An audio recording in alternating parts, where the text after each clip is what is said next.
Good evening. Our team Diego Batres, Alberto Luna, Leopoldo Garcia, and Paulina Viña we're going to present an analyzed database based on the Mexican banknotes and coins in circulation from 2001 to 2023 as a part of our final project for time series.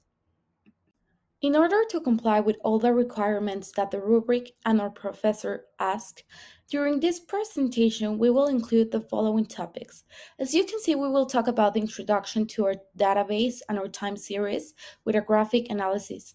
After that, we will talk about our box-Cox transformation and its transform graph.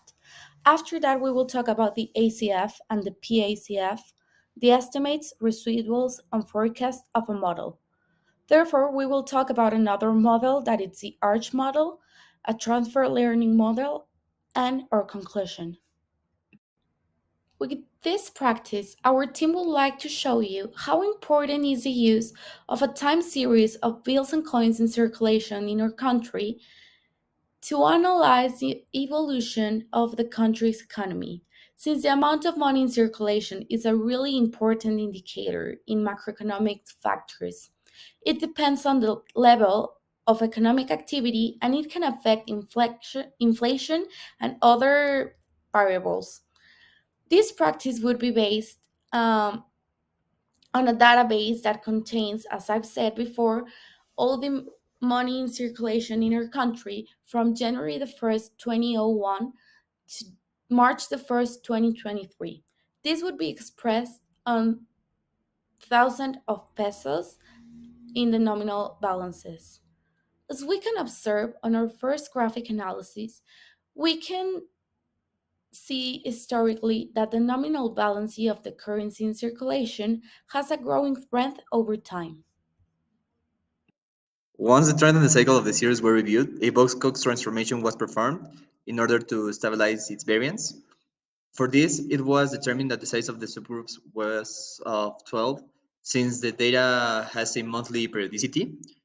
Subsequently, the upper and lower limits were obtained of 0.1 and 0.31, and since the value of 1 was not within this interval, it was determined that the lambda parameter was equal to 1/5.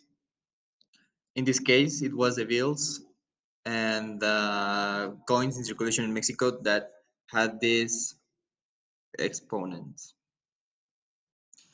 To determine whether or not the series is stationary, the autocorrelation function was performed. As observed in the graph, the FAC decays very slowly to zero and the confidence intervals expand throughout the series. To correct this behavior, we applied one difference to seasonalize this series. By analyzing the transform time series, growth patterns were identified every 12 months in the bills and coins in circulation in Mexico.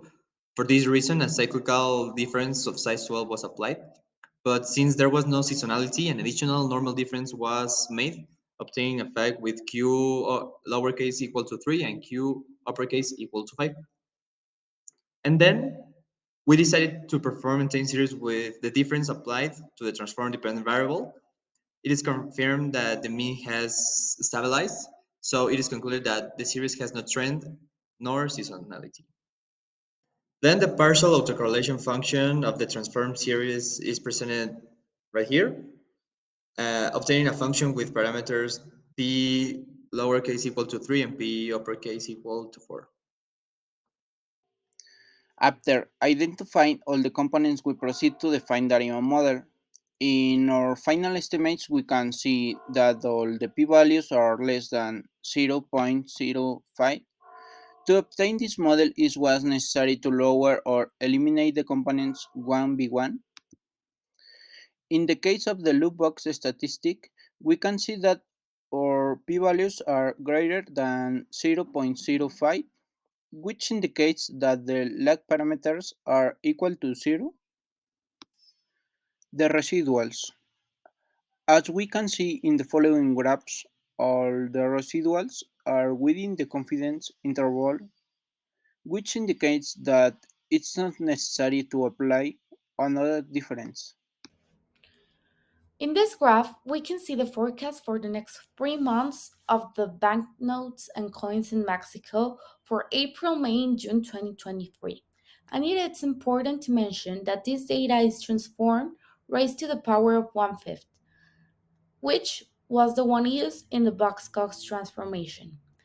Obtaining the lower and the upper limits with a 95% of confidence level, we have an idea of the possible movement that the number of bills and coins in circulation in our country will be for the next months.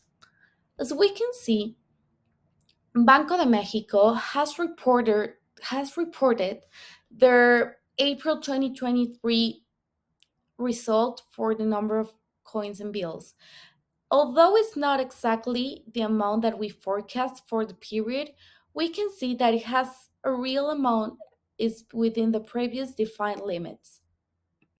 For us to make an accurate short-term estimation, forecast of the expected variance of the currency in circulation in our country were carried out. For this purpose, the residuals obtained by applying an AR5 model to the original series were safe for us to stabilize the mean and make a good variance forecast. Then, a normal differential and cyclic component of size 12, as we had done before, were applied, resulting on the following autocorrelation function and partial autocorrelation function.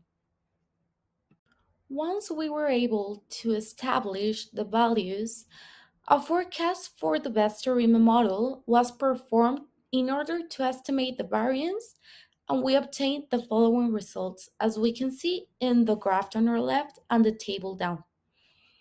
As we can observe, a decrease in the variance of the currency of the coins and bills in our country will be expected for the following months, being April, May, and June this year. These results are consistent with the forecasts made in the previous section, which show a lower amount of currency and banknote in circulation for these months. The transfer function model is the combination of a regression analysis and a time series analysis.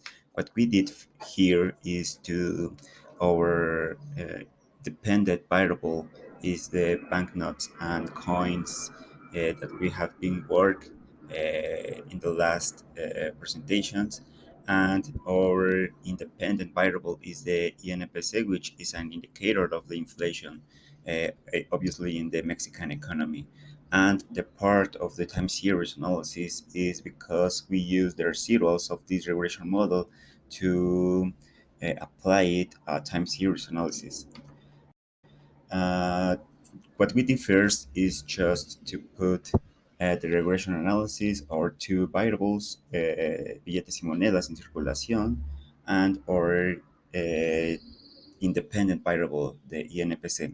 And as we can see here, this is a very good model because our R square statistic is too high even when we just used one variable. After that what we did is just to obtain the residual of this regression analysis, and we work uh, with these residuals. Finally, we obtain an ARIMA model with these numbers. We just apply a normal difference and one period difference. As we can see here, we have heteroscedastic variance, but just in the 20% of the time. The another 80% of the time, we have heteroscedastic variance. So after that, we did the forecast and we obtained the following numbers. In conclusion, this is very important to know how much banknotes and coins in circulation will be in the Mexican economy in the following years, because for example in the business, this will help to you to take a decision, or even just to export a new product or something like that. And this is it.